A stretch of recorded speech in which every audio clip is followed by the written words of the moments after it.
Hey guys, so the other day I realized that I reached 100 subscribers on the YouTube channel, which I know probably doesn't seem like one of those substantial milestones, but to me it is. And I really just wanted to thank everyone who subscribed or watched a video or left a nice comment or liked a video or really anything. Just wanted to thank you guys for that, because I started this channel to try to help others who are learning languages along their journey with that, and hopefully I produced some videos that have helped in some way with that. And so today in this video I wanted to talk about how you can immerse yourself in a language from your own home, because I think a common belief out there circulating the internet is that the best way to really pick up on a language, or at least pick up faster on a language, is to live in the country that speaks the language that you're learning. And I probably have mentioned this before in one of my videos, but I don't necessarily agree with that. I think it's a great way to pick up conversational things and really use the language in your everyday life, like when you go grocery shopping or ordering food at a restaurant, that sort of thing. But it doesn't necessarily make you fluent. I guess it depends a lot on your situation too, but you can get the same results from home. So I'm going to talk about some of the ways you can do that, because it's not like everyone can afford to buy a plane ticket to Europe or wherever, South America, Australia, whatever language you're learning. It's not always that easy. It's not always possible. And so I'm going to try to make it simple and less expensive as possible. So the first one I want to talk about is really like watching TV. So you can find shows on Netflix really in the target language you're watching, and you can watch them with subtitles. Now if you don't have Netflix, then I use YouTube. I used to have Netflix, I don't have it anymore. So I watch a lot of films on YouTube, which I like it, but I mean, you can't always find exactly what you're looking for in some cases. Now if you have cable, I remember in high school I used to watch the Spanish channel a lot, so I'd watch like The Walking Dead a lot on the Spanish channel. And so these are all great means to kind of get to know more about the language and the culture and see what phrases in colloquial are kind of used in that way. Also, I would recommend podcasts. So I don't have an iPhone, I don't use iTunes, but I'm pretty sure that there are podcasts out there on iTunes. I use Spotify. So whenever I'm working out, and you know, if you're working like a full-time job or 2 jobs, or you're a student, you don't think you have a lot of time, I like being able to use podcasts while I'm doing other things, like working out or doing the dishes, cleaning. It's kind of a good way to multitask, which is what I do a lot.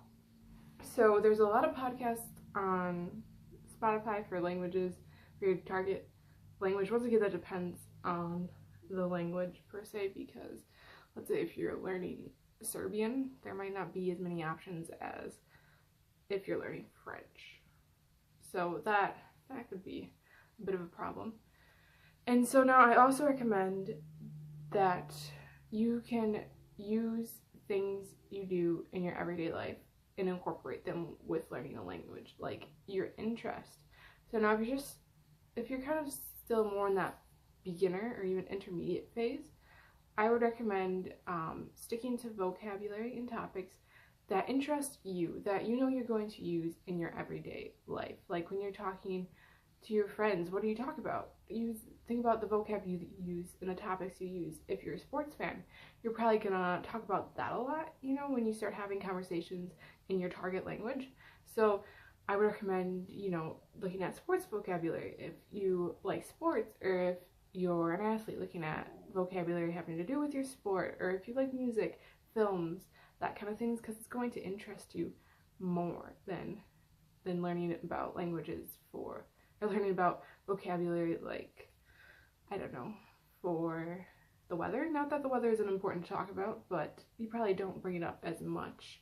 And if you're just kind of looking to reach a goal where you want to be conversational or talk with your friends or just have a conversation with someone in that target language, then odds are you're going to be talking about yourself at some point. So I think that helps a lot.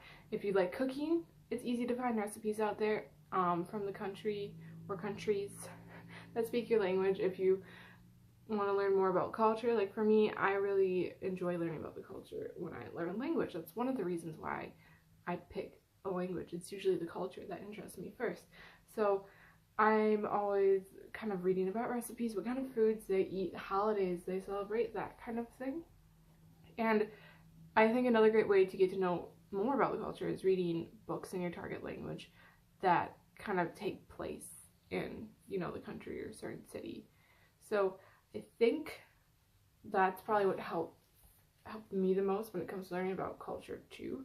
Because once again, obviously the best way to learn about a country's culture is to live there, but that's not always an option. It's expensive to buy a plane ticket halfway across the world. So I would just really recommend starting to bring your interest with learning the language. And another thing I recommend is, if you can, talk to a native speaker. It's really important because it helps with your pronunciation. It's going to help really just help you more getting used to talking in a different language. And so a great way that I like to do this is through italki. So you can find tutors in really any language. All tutors charge basically a different rate, so you can find something in your price range. And I know a lot of my tutors offer, like, they have a 1 hour slot, they have 30 minutes, they have 45 minutes. So the price is different with that too. So if you're trying to look for something more affordable, or you don't really necessarily have an hour to dedicate out of your schedule, you can book a smaller session. And I think that's probably helped me a lot, seeing that a lot of the languages I'm learning are not spoken at all where I live. So that's definitely helped me the most.